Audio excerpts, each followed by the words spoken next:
welcome to another exciting episode of Open Studio. Today's topic is TB awareness in our communities, and with us as our guest we have Mr. Derek Esterhazy and Mrs. Dorothy Williams to help us unravel this issue. While TB remains the cause of many deaths in South Africa, especially in our communities, and the fact that our country is the second with the highest TB burden, this raised a need for us to communicate and educate this to our communities. Hence, we have these two TB aspects here to help us unravel this topic. Thank you for joining us today. Briefly, can you please introduce yourselves respectively? Tell us who you are, what do you do, and which organization are you from?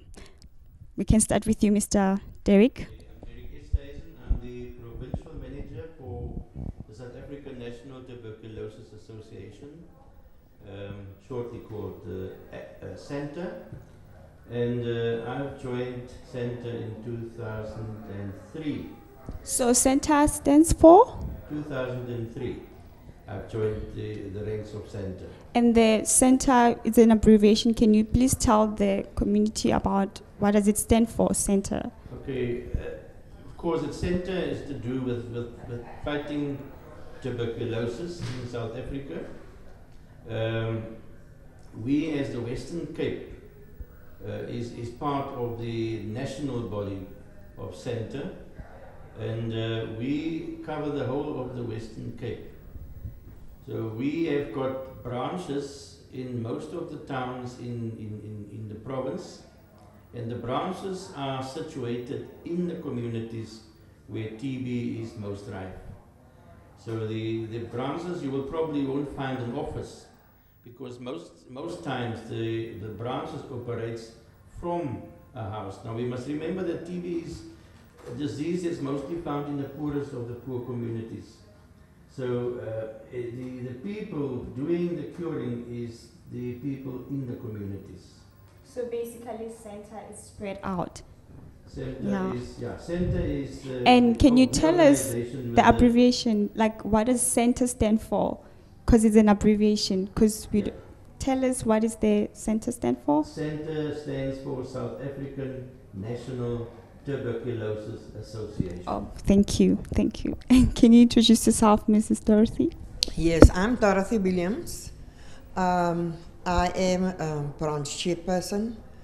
I've been involved many years with TB, HIV and AIDS. But in 2005, I joined SANTA and doing the work in the Squattercomes, going to the communities, seeing that they get the tablets, and like a worker, we work from a house. Oh, so basically you're just leading as a branch manager and you're doing the work in the communities as well? Yes, we're going into the squatter camps, yes. Okay, so just tell us, when was this center established, and how has it been working with the Department of Health to try to sort out the TB burden in communities, especially in the Western Cape, as is the third province with the highest TB incidences? Maybe I should go back to the beginning. Before 1947, you had singular organizations busy fighting the scourge of TB. What the government then did, because everyone was doing this out, the government then decided to bring all these different TB organizations together. So in 1947, April, in Durban, all these different bodies got together and they formed a singular organization, a controlling body called the South African National Tuberculosis Association, with the support of the government. So you had this umbrella body now, to whom all the different organizations now belong or are affiliated to, reporting to this one singular body, who then reported to the government. So the government supported SANTA wholeheartedly, and with the assistance of this body, TB was brought under control. So, and also because you had this national body, they established provincial offices in all the provinces. And this provincial office then established branches in almost all the towns in the provinces. So I see that somehow the Department of Health was involved in this. That's right. My challenge now is I don't understand, even though we have so many bodies who are trying so hard to fight tuberculosis, why is it spreading, especially here in the Western Cape? Just in brief, tell us, since you're working in the communities, you're working with patients with the disease, what exactly caused it to spread so much? I mean, this disease has been in existence for years, and now we're still having a lot of people dying from it. Yeah. There are quite a number of factors that plays a role. First of all, unemployment and poverty is a big factor. Secondly, the HIV factor is playing a big role, because TB becomes active when an immune system goes low. And we know that HIV destroys the immune system. So many people who are infected wouldn't have become active TB. Now, because of the fact that they are infected with the HIV virus, chances is that they will definitely become sick with TB. So HIV plays a big role. Also, we have a big influx of people from other provinces. Some of them come to the Western Cape already having TB. So they haven't completed their TB course of treatment where they're coming from. But because of the unemployment there, they believe that there's a heaven in the Western Cape. So they move to the Western Cape in search of work. And they bring the sickness with them and spread it into the communities where they are going to reside. Now those are the main causes. Also, there are other minor factors as well. And I think it's to do with the treatment. Centre was campaigning for directly observed treatment. The Department of Health, because it was an expensive project, moved away from that, saying that the home-based carers must do a complete holistic thing. So do you want to say because of that transition that could be one of the challenges? Definitely also one of them. Okay, now I can see that actually this disease, it's more like a scavengers everywhere. I mean, people moving to places and still spreading it. Can you please tell us the symptoms of tuberculosis? How do you know, and when do you need to report? As a lot of people, especially in informal settlements, they really rarely go to the clinics to find out if they have the disease or not. Yes, Caroline. I would say the symptoms for the touch of TB is when they start coughing continuously, coughing and sweating in the night, and also when they lose weight. They lose weight, and the coughing is the most important thing, because when you are in a poverty situation, you in a one room where there's many people sleeping, and the coughing is in the air, and if there's no ventilation, then obviously the next person is going to be affected, because the coughing is hanging in the air. So basically, that is the most. For how many weeks would they know if they've been coughing? Because sometimes people just have a normal cough as having a cold. Is it like a long cough, or how many weeks? No, it's not. It's not a normal cough. Sometimes people cough for weeks. They don't take notice of that cough because they know they had the flu or something, or a cold. But that is a special cough. It's a cough that keeps on. It keeps on, and it's irritating. You see? Okay, thank you. So I now see that when they cough, and then when they lose their weight, and also when they're not feeling well, they should just immediately go to the clinics. Yes. So please, viewers, if you see the symptoms, rush quickly to the clinics, because it's very important for your health. Don't think it's just a cough. It might be tuberculosis. We must also bear in mind, why do people lose weight? It's because of the fact that they don't eat. So one of the major symptoms is also a lack of appetite. And another symptom is fatigue. You know, people with TB will feel very, very tired. And the shower won't help, won't refresh them. It will stay with them. So now my challenge is, as you're saying, people losing weight. Now let's say the patient have both TB and they have HIV. Would that also play effect to losing weight and fatigue? Yeah, look, I think the loss of weight is mainly because of the fact that the person don't eat. You know, to maintain weight, you need to eat. Yeah. Okay. Thank you so much. This was the first session that we had. Thank you so much for listening. We're going to a very short break. We'll be back, and you will be hearing more about this disease, tuberculosis.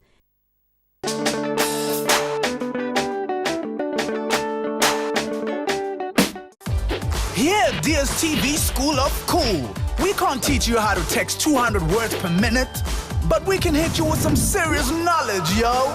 Cause with DSTV's curriculum of mind-popping shows filled with enough awesome info, facts, and lessons to stretch your mind in ways you couldn't imagine. Trust us, you're gonna be like so totally in the know. Lawsies. At DSTV School of Cool, it's not just school, it's cool.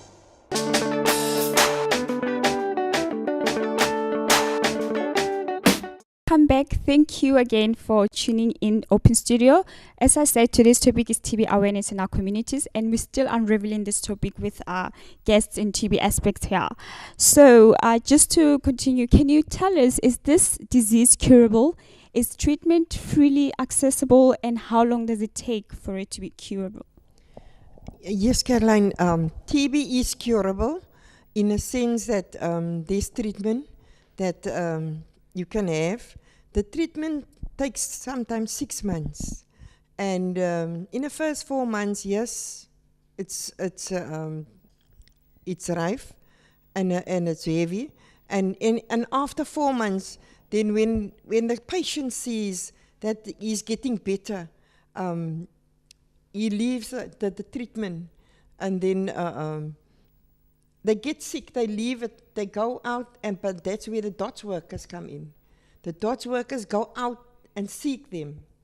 Okay, so you're saying they take the treatment for 6 months. Yes. So what is the regimen? Do they take it for the whole 6 months, the same medication until the end? Sometimes, yes.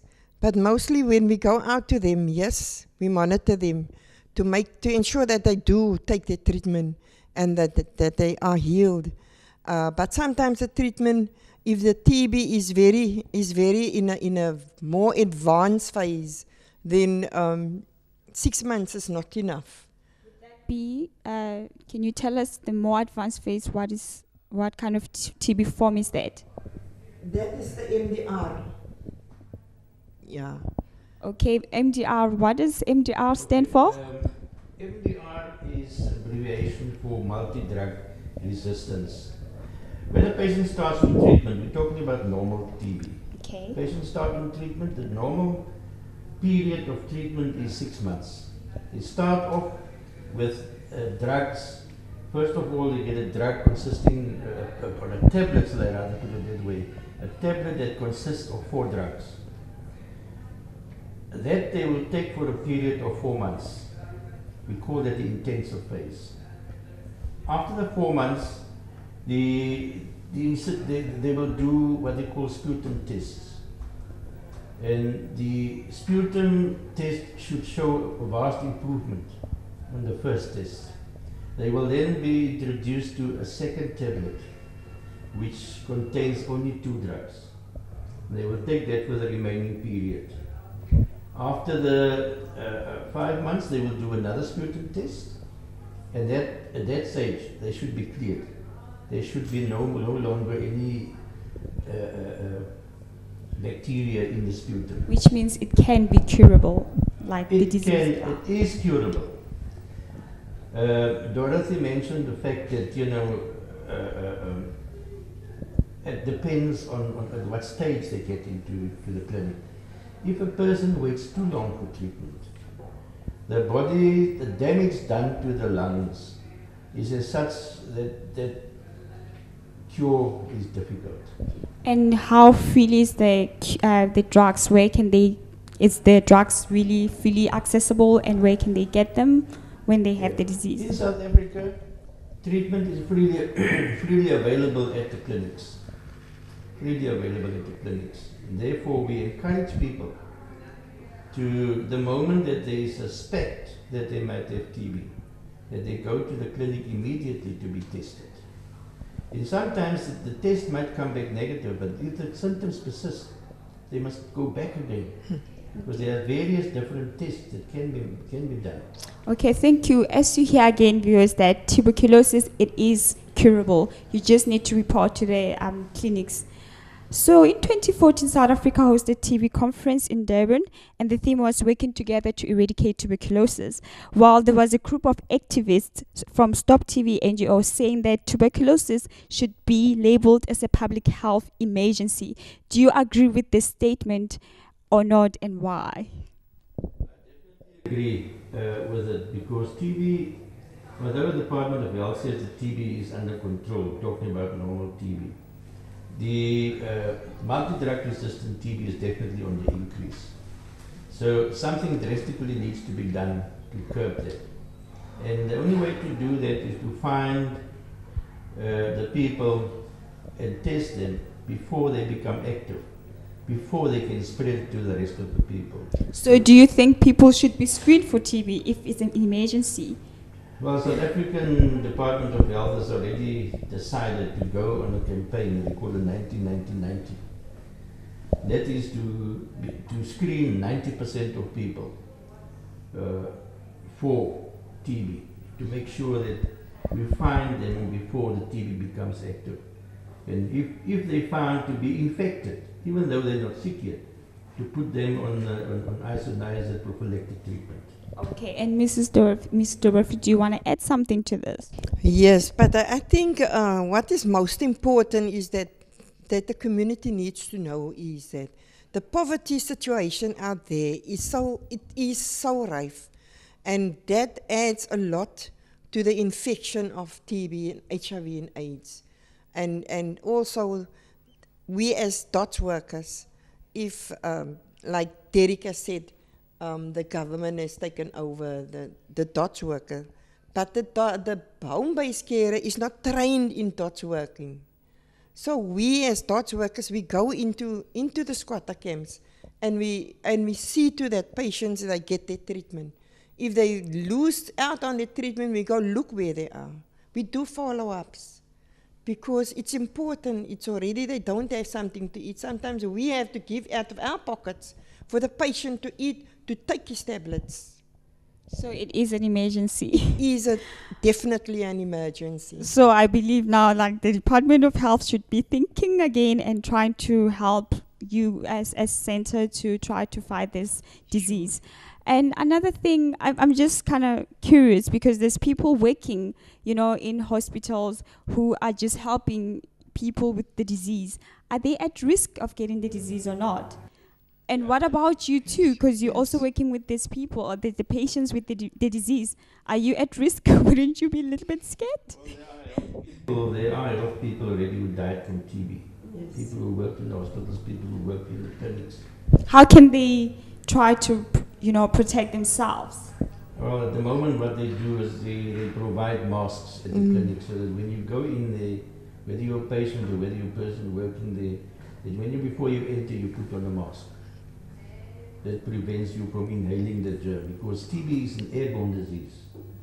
So it's in the air, and you're going in there where there are people coughing, like earlier you said at the beginning, people are coughing, people don't know that they've got TB.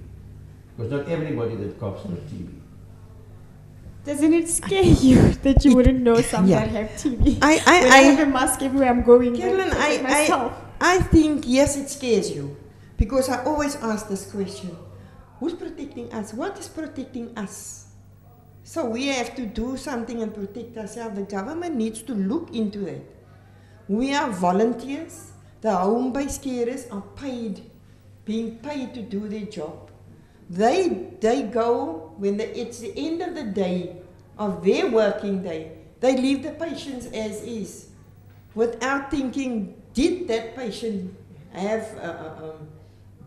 is the patient going to take his medicine at night or whatever? And there where the DOTS workers come in.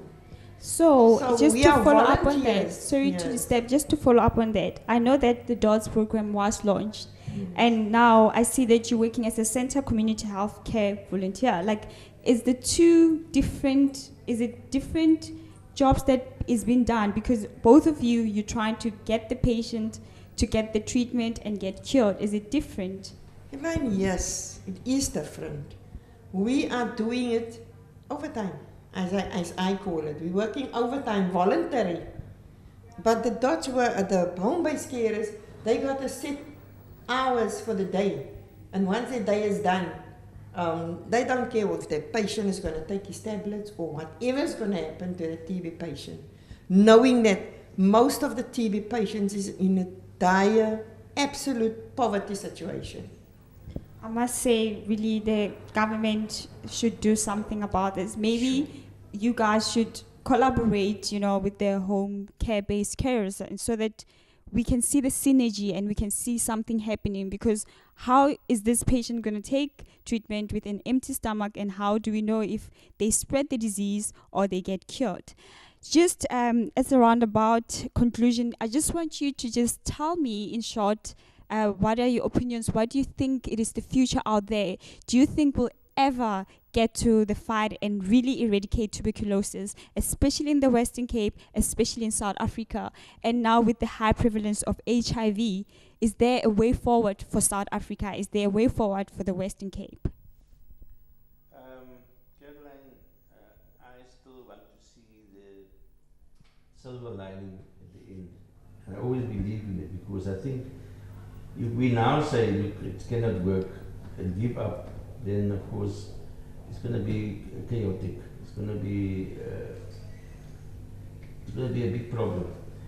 It needs willingness and commitment, I think, from Santa, from the government, and from everybody that's involved at the moment in the fight of TB and HIV, to get together and to work together to fight these diseases. Thank you. And Mrs. Dorothy, do you want to add on that? Yes, Caroline, I sincerely need to appeal to the government to look into this, because as volunteers, we just do it.